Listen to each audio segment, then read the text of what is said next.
internacionales. Pensini, con todo.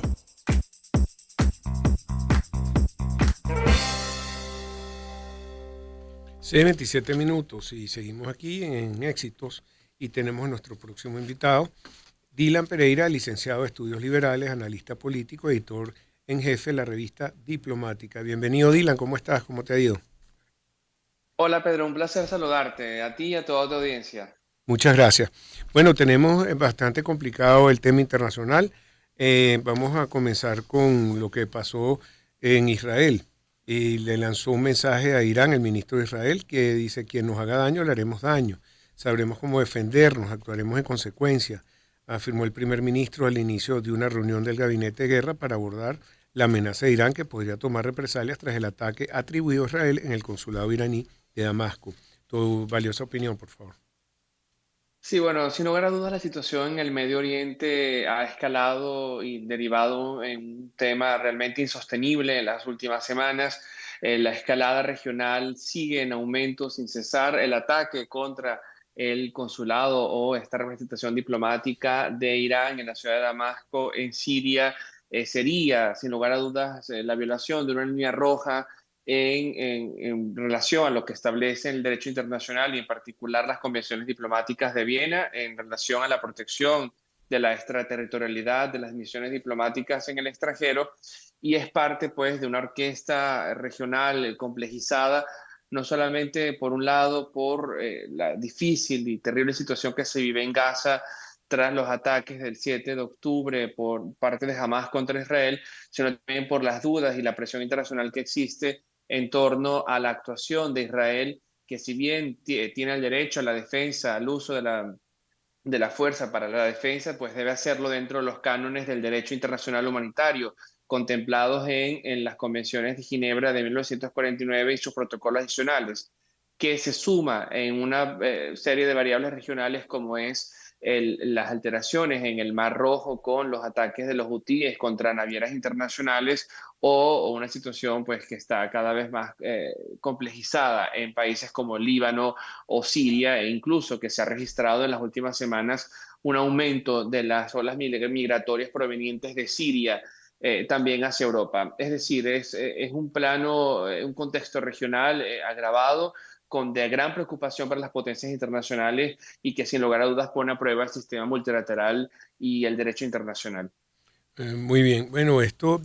podría traer una Segunda Guerra Mundial. Tenemos distintos países, no solamente en el Oriente, sino en Europa, que están a punto de una guerra. Ucrania, por ejemplo, con Rusia. El Papa advirtió el otro día que estábamos al borde de esta guerra, llamando a la paz, y ese fue su mensaje para Semana Santa. ¿Qué opinión te merece?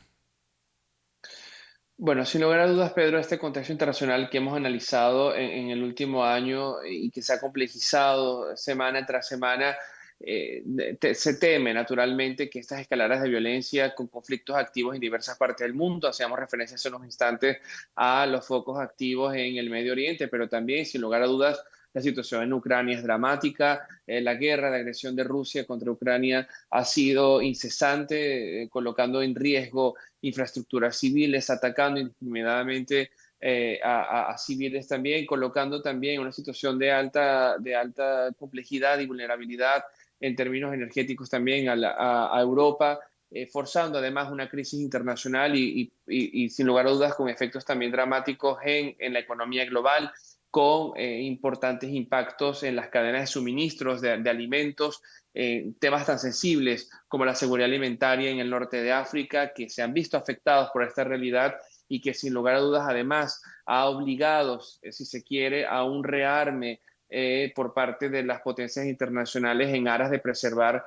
pues los principios de seguridad internacional y de soberanía e integridad territorial que han sido claramente violados por Rusia en el caso de Ucrania y que además existen pues fuertes amenazas o temores que pueda replicarse en un futuro. Es un momento de profunda consternación para el sistema internacional. Naciones Unidas no ha logrado, a pesar de las resoluciones recientes del Consejo de Seguridad, lograr al menos un alto al fuego humanitario en el caso de Gaza. Tampoco se ha logrado la convocatoria efectiva de una conferencia de paz en el caso de Ucrania. Y esto se suma además a problemas domésticos en diversas partes, incluyendo América Latina, con grandes retos geopolíticos y también domésticos en materia de estabilidad política. Y por supuesto, sin lugar a dudas, el tema de África, con situaciones dramáticas en el África Occidental, donde persiste un fuerte caldeado sentimiento de inestabilidad, no solamente por los golpes de Estado que hemos presenciado en los últimos meses en países como Benín o Gabón, sino que existen amenazas latentes de que esto pueda tener un efecto dominó. Es un momento de prueba existencial para el sistema multilateral, para la comunidad internacional, y que, de hecho, eventos como el hoy, cuando se celebran 75 años de la creación de la OTAN, pues nos habla, sin lugar a dudas, de este retorno, si se quiere, a un modelo westfaliano de las relaciones internacionales, donde se apuesta por mayor gasto militar, por mayor defensa, por mayor capacidad de gasto en defensa nacional ante una amenaza persistente y muy alejado a lo que se desearía, que sería un sistema que apuntaba hacia un mundo multipolar marcado por la cooperación y la fraternidad universal. Sí, bueno, el tema también es Venezuela y el conflicto con Guyana. También se está hablando sobre una creación por parte de Guyana de una alianza de distintos países para proteger militarmente a Guyana. Y este comunicado lo rechaza la ley para la defensa del Esequibo, que dice que no toleraría la anexión del territorio disputado por parte de Venezuela. Y lo hacen alegando sobre el comunicado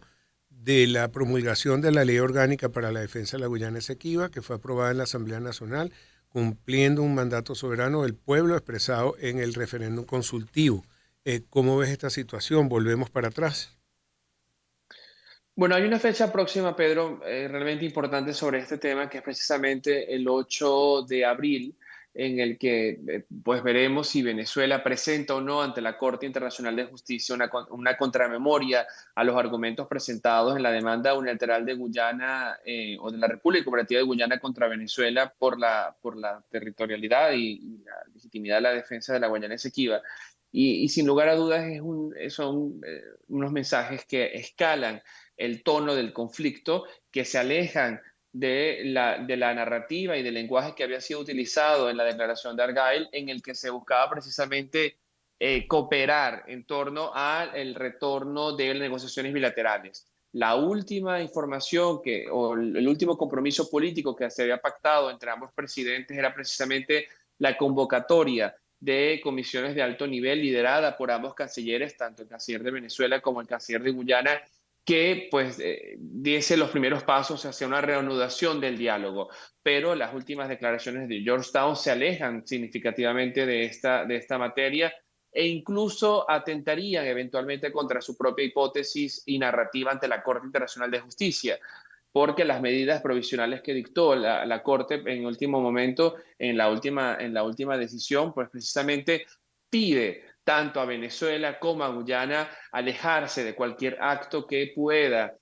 alterar de una forma u otra la paz y la seguridad regional en relación a lo que sucede en Guyana. Así que, sin lugar a dudas, nuestra expectativa es que precisamente sea la diplomacia el único vehículo que nos permita dirimir esta importante controversia territorial para el país, y que también amenaza o sin lugar a dudas es un tema de alta sensibilidad para el resto de los países latinoamericanos. Sí, bueno, a esto todo se le añade el problema del petróleo. Yo sé que es un tema de economía más que de otra cosa, pero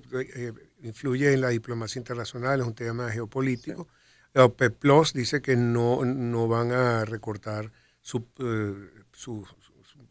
producción, pues que no las van a aumentar, que van a dejar esto así. Y Estados Unidos dijo, no voy a seguir llenando mis inventarios porque está muy caro el petróleo. Sin embargo, sigue subiendo, lo mismo que el oro. ¿Tienes alguna opinión que está pasando ahí? Sí, confluyen tres fenómenos en paralelo a lo que refieres, Pedro. Por un lado, las altas tasas de interés que se mantienen tanto en la Unión Europea como en Estados Unidos. De hecho, la Fed a pesar de que hay una expectativa de que la inflación baje del 3,2% en los Estados Unidos y que se coloque en la ortodoxia del 2% que está previsto, pues tanto por la Fed como por la Unión Europea, no hay expectativa a corto plazo que las tasas de interés bajen, lo cual también genera una alta presión en los mercados y una cierta paralización en la economía, y que se suma a este aumento progresivo del petróleo que se ha experimentado y que es potenciado por todos los acontecimientos geopolíticos que hemos hecho mención. Las tensiones en el Mar Rojo han colocado a prueba no solamente la seguridad del comercio internacional marítimo en esta región del mundo, sino también el caso particular de Irán. Si la escalada regional sigue en aumento, tenemos que recordar que por el estrecho de Hormuz, que lo controla la República Islámica de Irán, pues se transporta prácticamente el 35% de la energía del mundo.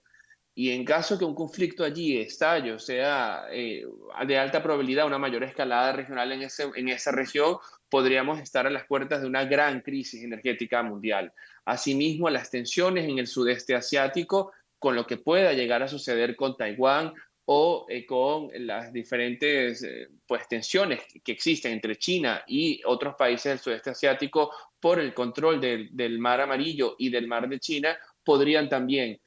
reforzar esta escalada de los precios, sumado además, por supuesto, por la alta incertidumbre que existen en procesos electorales venideros como en Estados Unidos en noviembre, donde será decisivo lo que suceda en la elección entre Joe Biden y Donald Trump, no solamente por generar algún tipo de expectativa o certidumbre en torno a la cooperación militar o la cooperación internacional transatlántica, sino también en las medidas económicas que se puedan adoptar al respecto. Sí, mira, y en cuanto a Venezuela, los acuerdos de Barbados,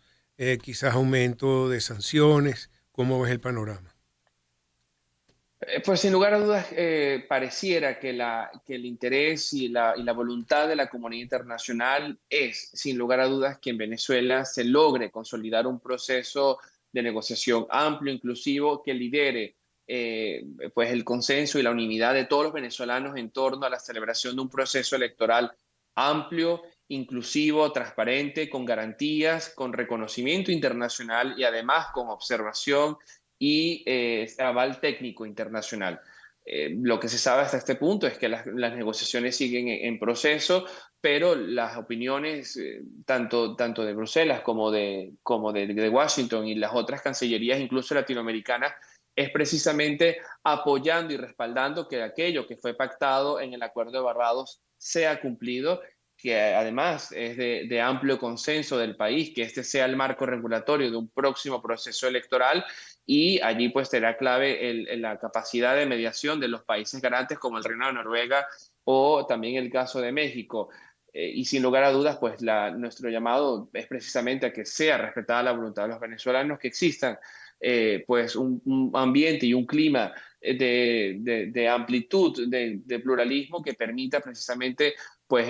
rumbar al país hacia un proceso de legitimidad internacional, nacional, y que sea el encuentro y la reconciliación de los venezolanos precisamente el foco y el norte de todas las fuerzas políticas, independientemente de sus direcciones o de sus planteamientos propios. Está bien. Bueno, ¿algún mensaje final para, bueno, los venezolanos estos días que hay tantas fechas importantes? Tú estás nombrando la del 8 de abril, tenemos también